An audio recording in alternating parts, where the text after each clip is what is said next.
Bifurcate कर दे रहे हैं, जबकि हिंदुस्तान में क्या है, योगदान नहीं है सवर्णों का। आज देश आज़ाद कराया किसने कराया? सवर्णों ने देश आज़ाद कराया।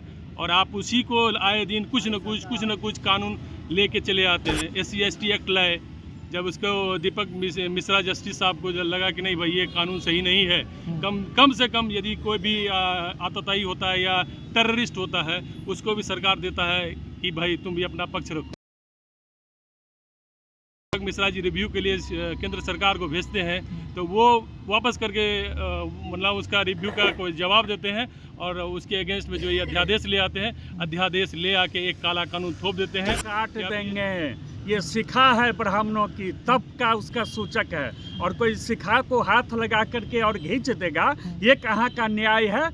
अगर उस जगह पर हमारे ऐसे ब्राह्मण रहते तो मैं उस हाथ को ही काट देता। मैं भी उसी समाज से हूँ, मैं आपके आंगन की शोभा हूँ और उसको आप फेंकने के लिए चले हैं, उखाड़ फेंकने के लिए। इतनी हिम्मत अभी नहीं हुई है, इसको अविलंब रोकना होगा।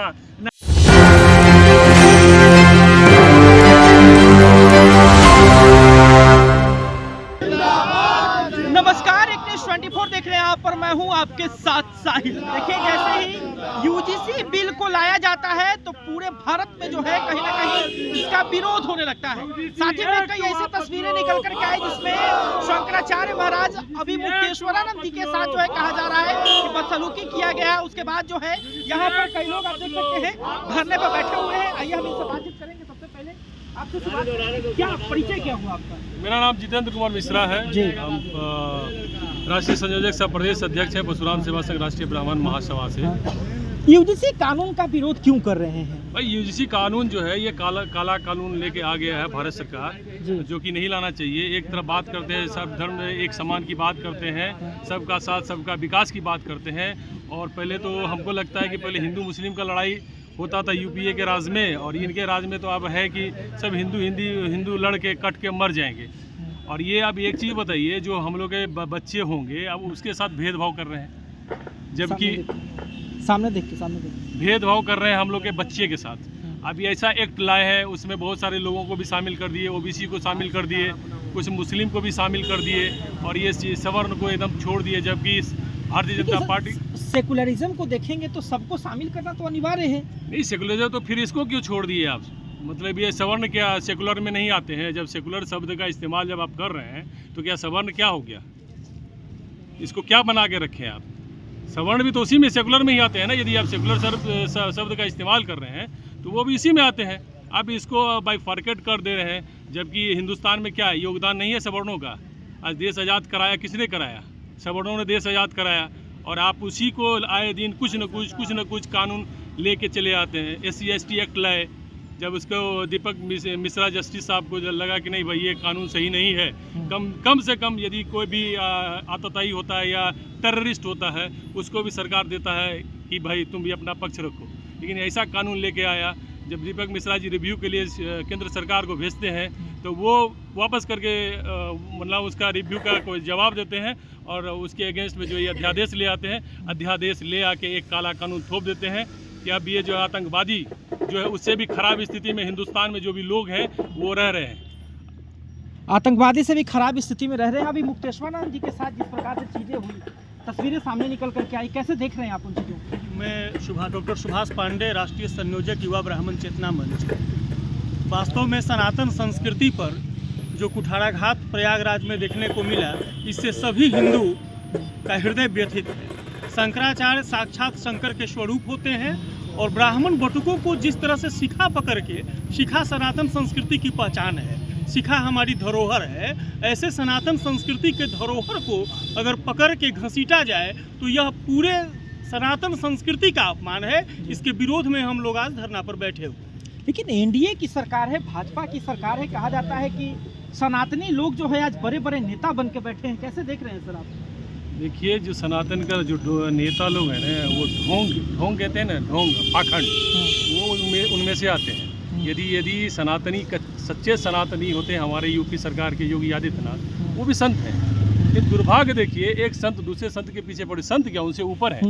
शंकराचार्य जी को हम लोग जो है एक भगवान का दर्जा देते हैं, ठीक है, उनके साथ ये इस तरह का इस्तेमाल कर रहे हैं। हमारे ब्राह्मण बटुकों का ऐसे चोटी पकड़ के खींच रहे हैं और सनातन धर्म की बात करते हैं। कैसा सनातन है ये तो हमको लगता है कि आप बेहतर वो योगी आदित्यनाथ जी आपको बताते कि सच्चा सनातन धर्म क्या होता है। इस तरीके से करता है। आया वहाँ बैठे हुए पालकी से जा रहे थे तो क्या हो गया? आप ऐसे बाबा को ऐसे राजनेता को लेके घुसा देते हैं जो हजारों के सैकड़ों के भीड़ में रहता है, और उसको आप ले जाते हैं, प्रोटोकॉल देते हैं। और ये हमारे जो सनातन वो जो है कुंभ है जो स्नान करने गए थे वो साधु संतों का है, और उनके साथ इस तरह का दुर्व्यवहार, और वो अभी बैठे हुए अनशन में, तो आप उल्टा सीधा कह रहे हैं आप काल ये संत ये कुछ नहीं है। ये लोग सिर्फ सनातन को बेवकूफ़ बनाते हैं, सिर्फ अपना राजनीतिक रोटी सेकते हैं, इससे अलावा कहीं कुछ नहीं है। इनको सिर्फ वोट चाहिए और ना हिंदुस्तान की किसी भी जाति से इन लोगों को मतलब नहीं है। क्या कुछ अब मांगे रहेंगी आपकी सरकार से यूजीसी को लेकर के? अभी मुक्तेश्वरानंद जी के साथ जो हुआ उसको लेकर के देखिए, ब्राह्मणों की सबसे बड़ी जो है सो उसकी चोटी होती है, सरदार की टोपी होती है जी। और जितने भी हैं हम ब्राह्मणों का जो शिखा है उसके प्रति कोई अगर अपशब्द बोलता है या शिखा को छूता है तो उसकी हाथ को काट देंगे। ये शिखा है ब्राह्मणों की, तप का उसका सूचक है। और कोई शिखा को हाथ लगा करके और खींच देगा, ये कहाँ का न्याय है? अगर उस जगह पर हमारे ऐसे ब्राह्मण रहते तो मैं उस हाथ को ही काट देता। फिर तो हिंसा की बात हो जाती है। हिंसा की बात नहीं, गांधी का देश है। शास्त्र और शस्त्र दोनों लेके चलने की परंपरा है हमारे रीति में। ऐसा अब नहीं चलेगा। केवल शास्त्र के ही भरोसे हम नहीं रहेंगे जीवित, हम शस्त्र को भी उठाएंगे। और सरकार को यह अविलंब हम चेताते हैं कि इस प्रकार की एक तो यूजीसी कानून को आप अविलंब वापस लें। मैं तुलसी तेरे आंगन की, मैं भी आप ही के समाज से हूँ, मैं भी उसी समाज से हूँ, मैं आपके आंगन की शोभा हूँ, और उसको आप फेंकने के लिए चले हैं, उखाड़ फेंकने के लिए। इतनी हिम्मत अभी नहीं हुई है। इसको अविलंब रोकना होगा, नहीं तो उग्र आंदोलन करेंगे। एक अंतिम सवाल आपसे लेंगे कि क्या चाहते हैं यूजीसी में अपनी भागीदारी अभी? देखिए, आज कहते हैं कि सभी का साथ सभी का विकास। इससे पहले SC/ST एक्ट जो है थोप दिया गया स्वर्णों के ऊपर। आज यूजीसी एक्ट जो है सो थोपा जा रहा है।